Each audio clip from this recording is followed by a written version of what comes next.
무릎이 아플 때 집에서 쉽게 스스로 치유할 수 있는 방법을 알려드리도록 하겠습니다.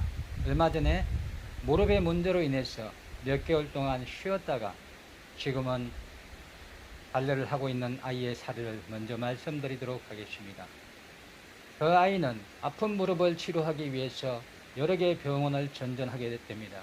이 병원에서 해결이 안 되면 저 병원으로, 그렇게 거쳐간 병원이 무려 8개의 병원이라고 합니다.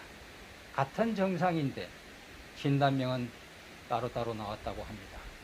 설계건염, 거위발건염, 추벽증후군, 오스구씨병, 연골연화증, 십자인대 부분 파열, 골멍, 성장통, 이렇게 다양한 진단명을 받았지만 어느 한 곳에서도 해결이 되지 않았다고 합니다. 스테로이드 주사까지 맞았지만 여전히 해결이 안 돼 마지막 최후의 수단으로 수술을 해야 된다는 얘기를 듣고 어머니께서 연락이 왔습니다. 마지막으로 여기서 해결이 안 되면 이제 발레를 접어야 된다는 생각을 하고 왔다고 합니다. 저는 그 병명들을 듣는 순간 제 나름대로 이미 현장에서 많은 경험이 있기 때문에 범인이 누구인지 알고 있었습니다. 다만 오래됐기 때문에 얼마나 많이 해야 되는지는 가늠할 수가 없었습니다. 그래서 왔을 때 제가 집중적으로 풀었던 것이 바로 무릎 문제를 일으키는 원인 중에 제1 범인이 바로 대퇴직근이었습니다. 그리고 두 번째 범인은 외척광근입니다. 이 두 개의 근육을 집중적으로 풀었습니다. 그리고 마사지가 끝난 후 원리의 동작을 하고 난 이후 아이가 아프지 않다고 했습니다. 그러나 점프했을 때, 떨어질 때 아직 미세하게 통증이 남아있다고 했습니다. 그러나 이후로 3번 더 와서 근육을 풀고 난 다음에는 점프 시에도 아프지 않다고 했습니다. 지금도 콩쿠르를 대비해서 열심히 준비 중인 것으로 알고 있습니다. 무릎 문제로 인해서 어린 초등학생들이 고통을 받고 있는 것을 보면서 제가 알아냈던 이 노하우를 쉽게 할 수 있게 알려드리고자 이렇게 영상을 통해서 알려드리는 것입니다. 여러분들이 아침에 일어나는 침대 위에서 이 대퇴직근과 외척광근만이라도 열심히 풀어주셔야 됩니다. 다른 곳은 발목이나 고관절이나 이런 것의 문제는 발레를 그만두시면 됩니다. 그러나 무릎 관절이 문제가 됐을 때는 발레가 문제가 아닙니다. 여러분들이 앞으로 100년을 살아가야 되는데 100년 동안 삶이 굉장히 고통스러울 수 있습니다. 물론 휠체어가 있고 인공관절을 갈아 끼우면 되지만 그래도 그렇게 사는 삶이 결코 행복할 수는 없을 것입니다. 여러분들의 미래의 꿈과 행복한 삶을 위해서라도 대퇴직근과 외척광근을 끊임없이 부드러워질 때까지 풀어주시기 바랍니다. 지금부터 여러분들에게 이 대퇴직근과 외척광근 스스로 푸는 마사지 방법을 알려드리도록 하겠습니다. 대퇴직근은 이렇게 보시면 이 근육의 특성을 먼저 여러분들이 아셔야 됩니다. 대퇴직근은 경골에 부착되어서 이렇게 힘을 주시면 딱딱하게 잡히는 이게 설계 힘줄입니다. 바로 경골에 부착되어져 있죠. 그리고 무릎 관절을 펴기도 하고 엉덩이 관절을 굽히기도 하는 게 대퇴직근입니다. 한 가지 일을 해도 힘든데 얘는 두 가지 일을 하는 투잡 근육이기 때문에 더 힘든 일을 하게 되는 것이죠. 이 근육 몸통은 하나인데 머리가 두 개입니다. 하나는 얕은 층갈래, 하나는 깊은 층갈래로 되어 있습니다. 이렇게 보시게 되면 이렇게 보이는 여기는 얕은 층갈래, 이렇게 약간 옆으로 돌리면 이렇게 보이는 이거는 봉공근이 되겠습니다. 깊은 층갈래는 봉공근 아래 해서 깊은 층에 부착되어져 있습니다.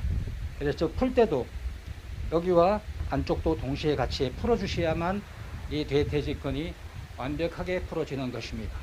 그리고 이렇게 보시게 되면 이 근육이 가쪽을 담당하는, 움직임의 가쪽을 담당하는 외측 광근이 되겠습니다. 가쪽 넓은 근, 무릎 근육 중에 가장 큰 근육이 되겠습니다.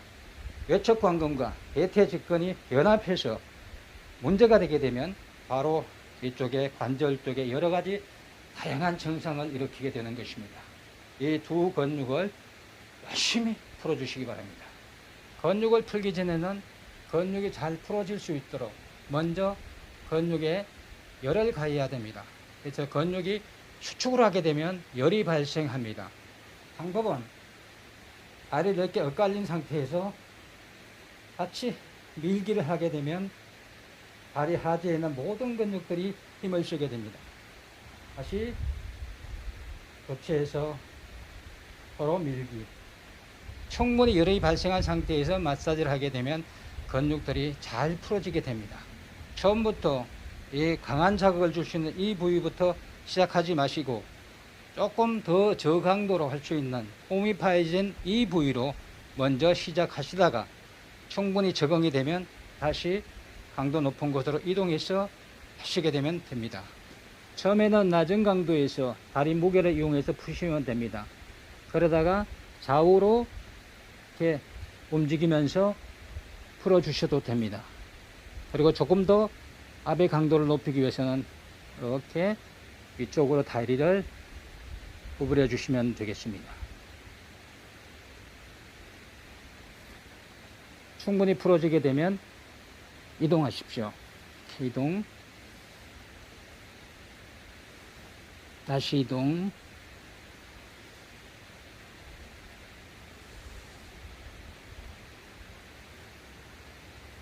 여기까지 충분히 풀어지게 되면 다시 여기서 이렇게 굴려가면서 하셔도 되겠습니다.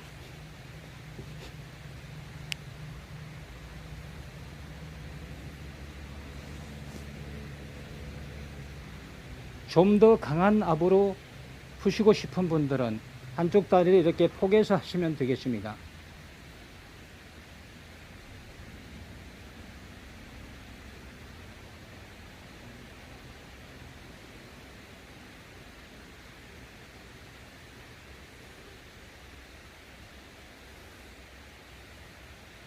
풀고 난 다음에는 반드시 스트레칭을 해 주시기 바랍니다.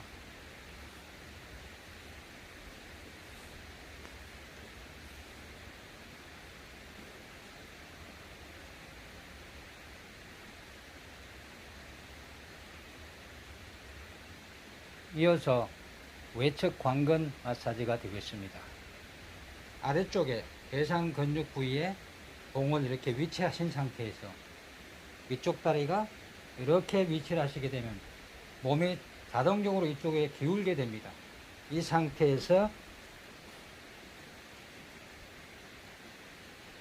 위에 있는 팔꿈치로 이렇게 누르면서 상체를 이쪽으로 기울게 되면 상체의 무게가 아래쪽으로 전달이 되면서 강한 자극으로 풀어지게 됩니다. 이 근육은 넓기 때문에 조금씩 이쪽 위쪽으로도 이동하시면서 이렇게 풀어주시게 되면 됩니다.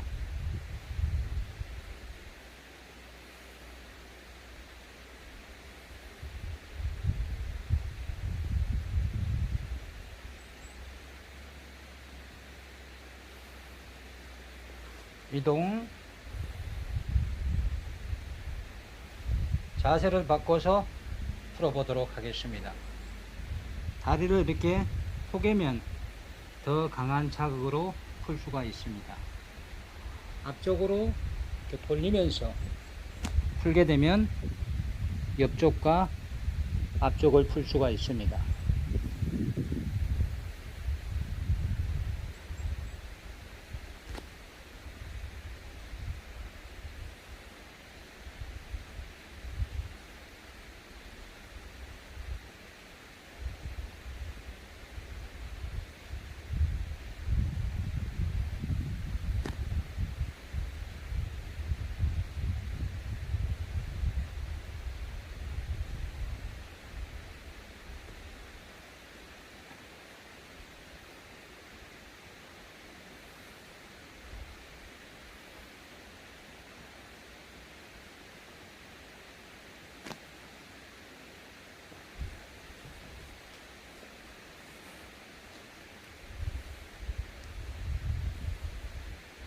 홈롤러보다 나무봉으로 풀어야 되는 이유를 말씀드리도록 하겠습니다. 이미 대터 직권과 외척 관건은 거의 육포처럼 딱딱하게 굳어 있기 때문입니다. 어린 시절에 저희들은 산골에 살았기 때문에 생선을 먹을 수가 없습니다. 늘 먹었던 것은 마른 명태입니다. 이만큼 큰 마른 명태를 사가지고 오시게 되면 할머니가 다다미 방망이로 다다미 도기 위해서 계속 두들기면 얼마 안 가서 딱딱한 마른 명태가 부드럽게 됩니다. 그리고 난 다음에 여러 가지 요리를 해먹은 그 기억이 생각이 나서 이 나무봉을 사다 놓고 오랫동안 연구를 했습니다. 그리고 실제 아이들에게 적용을 해봤더니 너무도 빨리 좋아지는 것입니다. 제가 손으로 어떻게 할 수 없는 것들도 이 나무봉을 이용해서 스스로가 열심히 한 아이들은 스스로가 모든 문제를 해결한 것을 저는 임상을 통해서 이미 확인했기 때문에 여러분들에게도 자신있게 알려드리는 것입니다. 무릎이 아파서 병원에 갔을 때 여러 가지 병명이 나올 겁니다. 그럴 때 일단 먼저 이 근육들을 풀어보시기 바랍니다. 조금만 변화라도 있게 되면 스스로가 해결할 수 있다는 것입니다. 열심히 풀게 되면 스스로 이 통증으로부터 벗어날 수 있고 부상의 위험도 점점 줄게 되는 것입니다. 여러분들이 열심히 함으로 인해서 더 이상 무릎 통증 때문에 병원에 가거나 한의원가서 침을 맞거나 여러분들의 부모님의 통장의 잔고를 점점 줄이지 않고도 여러분들의 길바닥에다가 시간을 낭비하지 않고도 여러분들 스스로가 해결할 수 있습니다.